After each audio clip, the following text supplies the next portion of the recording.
이 시간은 우리 하나님께 영광을 올려드립니다. 아멘. 성경에 보면은 창세기 보면 하나님께서 두 광명을 창조하셨죠. 그 두 광명을 창조하셨는데 빛의 밝기가 큰 광명을 태양이라고 이렇게 불렀고, 그다음에 그보다 작은 광명을 달이라고 이렇게 하나님께서 부르셨고, 그 다음에 또 이 태양과 달만 이렇게 창조한 게 아니라 그 우리가 밤에 보면은 지금 우리 시흥에서는 이렇게 별이 안 보이는 것 같아요. 보이는 것마다 다 위성만 보이고, 이렇게 하늘에 반짝반짝하는 것이 별이 아니라고 생각해요. 다 위성입니다. 위성. 우리 대한민국 상공을 지나는 그 위성들인데, 근데 시골만 조금만 벗어나도 이 별들을 많이 우리가 볼 수 있잖아요. 하나님께서 태양도 지으시고 또 달도 지으시고 낮과 밤을 주관하게 하시고, 또 밤에 별, 저 별은 나의 별, 저 별은 너의 별, 그렇게 우리가 노래 부를 수 있도록 또 별도 많이 만드시고 하늘에 이제 박아 놓으시고, 그런 것들을 성경에서 말을 하고 있는데, 그런 것들을 볼 때 여러분 이사야서, 예레미야서, 에스겔서, 소선지서를 이렇게 쭉 보면서 정말 하나님은 정말 위대하시다. 정말 그 하나님의 위대하심, 그 하나님의 그 광활하심을 우리가 어찌 우리 입으로, 내 입으로 이렇게 형언할 수 있을까? 그런 것들을 이렇게 보게 되는 것이죠. 정말 그 하나님의 그 전능하심은 우리가 헤아릴 수 없습니다.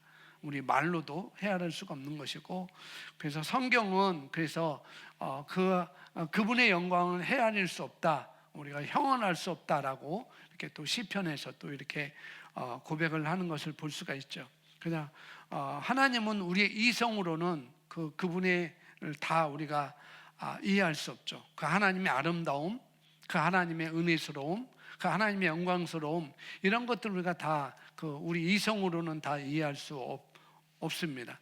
근데 그럼에도 불구하고 그 하나님의 영광과 그 하나님의 그 아름다움과 그 유대하심 속으로 우리를 흡수하셨다는 것.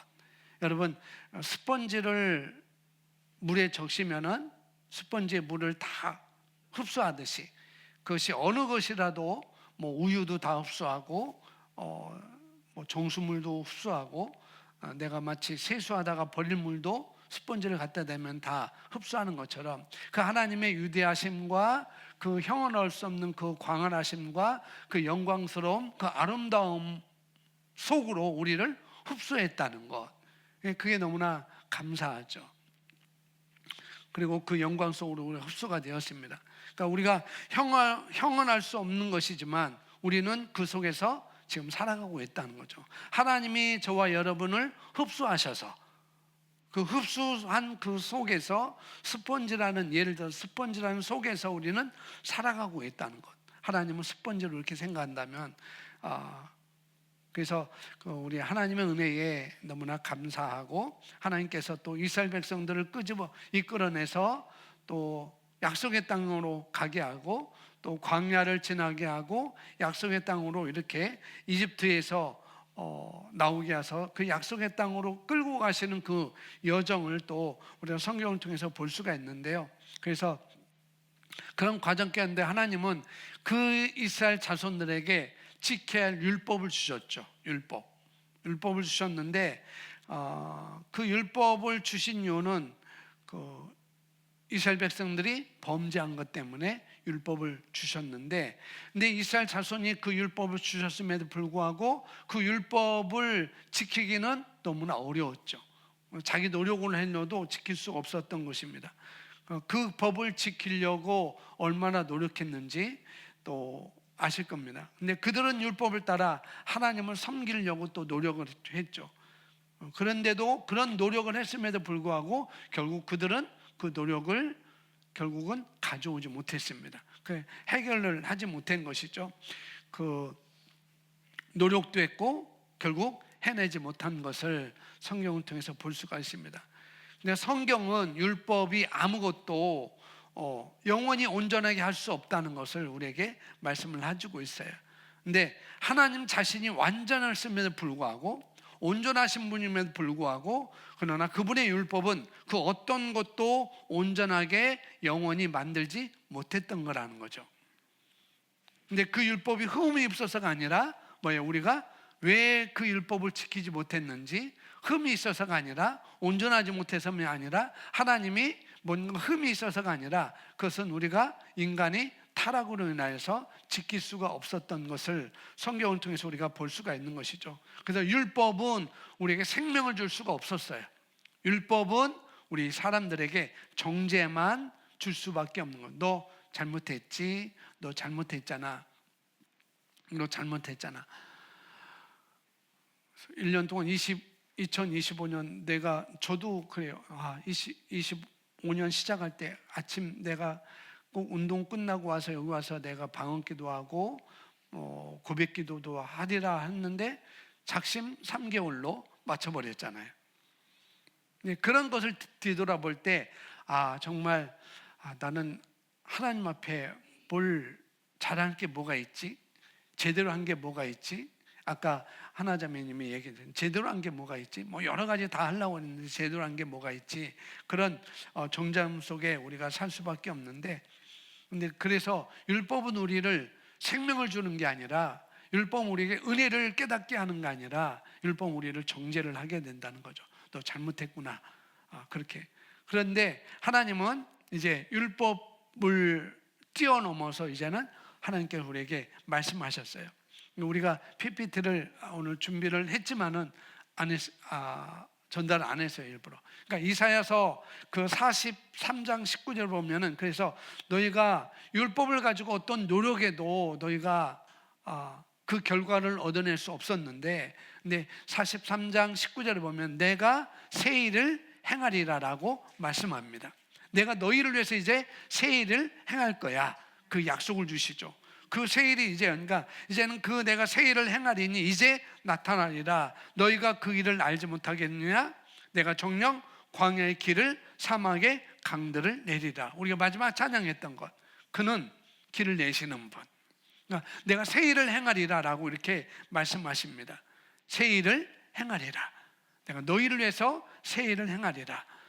죄 때문에 율법이 주어졌지만, 그들에게 율법이 주어졌지만은 그 약속의 자손은 반드시 나올 것이며, 그 약속의 자손은 반드시 나올 것이고, 그 약속의 자손은 바로 갈라디아서 예수 그리스도라라고 이렇게 말씀을 하고 있잖아요.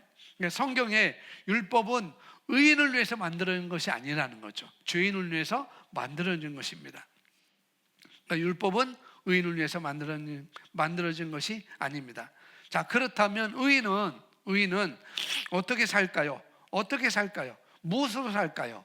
의인은 믿음으로 살죠. 근데 더 정확하게 보면 하나님은 하나님의 말씀을 통해 우리 삶을 세워가도록 하셨다는 거죠. 그 말씀을 주셔서 그 말씀을 우리가 믿음을 통해서 우리의 삶을 세워갈 수 있는 그런 우리 새 일을 행하신 것을 볼 수가 있습니다. 그래서 우리는 삶에 희망을 가질 수가 있게 된 것이죠. 이스라엘 백성들은 희망을 가질 수 없었어요. 고작해야 1년이었습니다. 1년. 정년 1년. 죄를 용서받은 것 1년. 그것뿐이 없는데 예수님은 이제 영원하게 우리가 우리의 삶에서 희망을 가질 수 있는 우리에게 말씀을 주셨다는 거죠. 삶에 희망을 가질 수 있도록. 그래서 만약 우리 삶이, 저와 여러분의 삶이 마음에 들지 않는다면 바꿀 수가 있다는 거죠. 하나님, 우리 말씀을 주셨기 때문에 상상해 보세요. 하나님의 말씀이 없어도 없이는 아무도 자신의 삶을 세울 수가 없는 것이죠. 말씀이 없으면 바꿀 수도 없고 또 세울 수도 없습니다. 그래서 결국 똑같은 혼란 속에 우리가 악순환에 갇히게 될 뿐만 아니라 똑같은 혼란 속에 우리가 살게 되는 것이죠. 그러나 하나님의 말씀이 있다면, 그 말씀이 있다면 하나님은 우리의 삶과 우리 말을 새롭게 창조할 수 있다는 거예요. 우리 말도 그렇고 우리 삶도 그렇고. 그래서 우리가 성공하기로 결심할 수 있고, 무엇 때문에? 말씀을 주셨기 때문에. 형통의 삶, 영광스러운 삶을 살기로 우리가 결심할 수 있게 되는 것이죠. 그리고 그 무엇도 또 그것을 막을 수가 없어요. 우리가 그렇게 살기로 내가 내 삶을 바꾸는 것, 내만을 바꾸고 그렇게 살아간다면 그 무엇도 우리를 막을 수가 없다는 거죠. 그래서 우리 각자가 하나님의 말씀의 능력으로 자신의 삶이 어떻게 흘러가야 할지 결정하고 또 그 방향으로 나아갈 수 있다는 생각은 정말 우리에게 너무나 놀라운 은혜라는 것입니다. 그래서 우리는 우리 운명을 스스로 결정할 수 있게 되었어요. 이것은 종교가 우리에게 말해주지 않는 것입니다. 온 세상이 우리에게 말해주지 않는 거라는 거죠. 그래서 하지만 하나님은 우리에게 말씀을 해주셨죠. 사도행전 20장 32절 말씀에 이제 형제들아 내가 너희를 하나님과 그분의 은혜의 말씀에 의탁하노니, 그렇게 말씀하시죠. 지금 내가 여러분을 주와 및 그 은혜의 말씀에 의탁하노니 라고 말씀하고 있어요. 이것이 바로 저와 여러분을 세워줄 수 있는 은혜라는 거죠. 더 놀라운 것이 뭐냐? 무엇을 주시겠다라고 하는가? 여러분 손에, 우리 손에 유업을 주시겠다고 또 말씀을 하시는 거죠. 그래서 그 말씀이 능히 너희를 굳게 세워줄 것이며, 또 하나님의 말씀은 우리를 세워줄 수 있습니다. 말씀이 저와 여러분을 세워주고 있습니다. 우리의 모든 면에서 세워주고 있다는 것이죠. 정신적으로, 또 심리적으로, 또 육체적으로 또 세워주고 있고, 또 재정적으로도 세워주고 있습니다. 그래서 여러분이 세워지고 있다는 것, 여러분의 삶은 앞으로 나아가고 있다는 것을 의미를 한다는 거죠. 세워진다는 것은.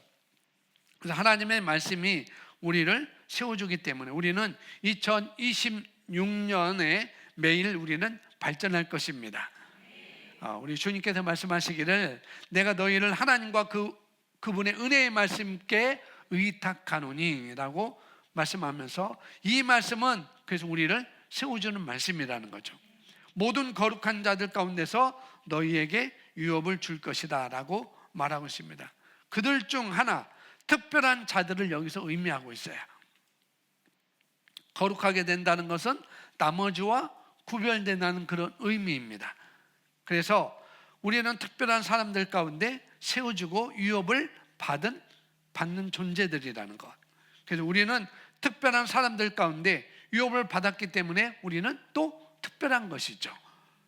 그래서 고백하면 나는 특별합니다. 나는 특별합니다. 나는 특별합니다. 아멘.